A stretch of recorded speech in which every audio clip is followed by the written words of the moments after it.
Hi, welcome back on the What Your Soul channel. Today I'm going to show you how to erase or format data from your SD card.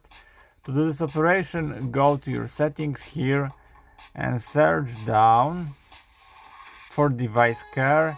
Now go to the battery here. Now it's gonna be storage, and now here has the option SD card. Nope. Advanced.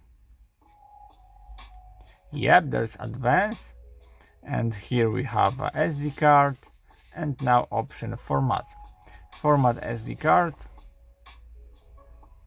and now just wait for erase all data and format your SD card. So be patient and just wait. That's it. Your SD card is ready to use, it's formatted, it's clear, and that's it for now.